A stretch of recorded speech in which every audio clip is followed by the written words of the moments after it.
আশুলিয়া শিল্পাঞ্চলে আজও পোশাক শ্রমিকেরা বিক্ষোভ করেছেন। অস্থিরতার সংখ্যায় জামগড়া, জিরাবো, নরসিংহপুর এবং আশেপাশের এলাকাতে বেশ কয়েকটি পোশাক কারখানা ছুটি ঘোষণা করা হয়েছে। পুলিশ জানিয়েছে যে সকালে দাবি আদায় বিভিন্ন কারখানার প্রধান ফটকে জড়ো হয় শ্রমিকেরা। তৈরি হয় এক ধরনের বিশৃঙ্খল পরিবেশ। এ সময় হামিম এবং শারমিন কারখানা দুটি ছুটি ঘোষণা করে কর্তৃপক্ষ।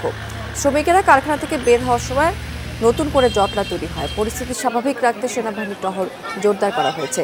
সতর্ক অবস্থানে রয়েছে আইন শৃঙ্খলা রক্ষাকারী বাহিনীর সদস্যরাও।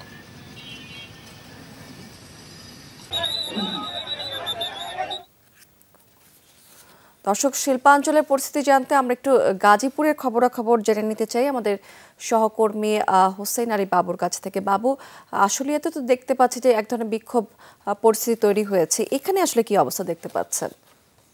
স্যান্ডেলিনা সো, রূপচর্চায় আভিজাত্য।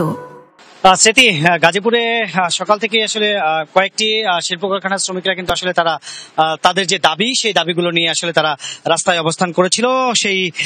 সেখান থেকে আসলে সেনাবাহিনী তারা এসে তাদেরকে রাস্তা থেকে সরিয়ে দিয়েছে এবং শিল্প কারখানার যে নিরাপত্তা, সেই নিরাপত্তার জন্য তার সেনাবাহিনী বিভিন্ন শিল্প কারখানার সামনে তারা টহল দিচ্ছে এবং তারা বলছেন যে আসলে যারা বিশৃঙ্খলা সৃষ্টি করতে চাচ্ছে তাদেরকে আসলে চিহ্নিত করে তারা সেখান থেকে সরিয়ে নিয়ে তাদের সাথে কথা বলছেন।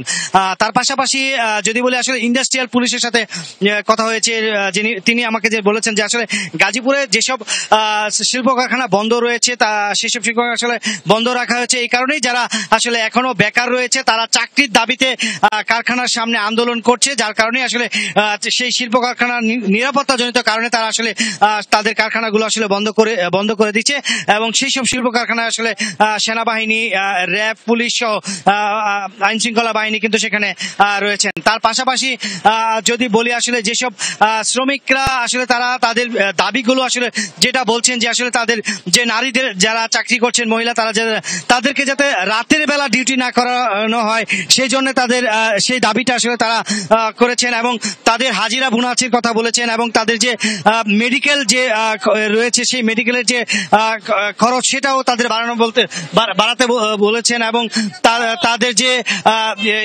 বিভিন্ন সময় যে বিভিন্ন ধরনের সমস্যাগুলো হয় সেই সমস্যার কারণে যে চাকরি থেকে তাদেরকে বের করা হয় সেটা আসলে শিল্প কারখানার যারা কর্তৃপক্ষ রয়েছেন তাদের নোটিশের মাধ্যমে যাতে তাদেরকে চাকরি থেকে আসলে বাতিল করা হয় সেই দাবিগুলো আসলে তারা জানিয়েছেন। স্মৃতি, বাবু, অনেক ধন্যবাদ আপনাকে।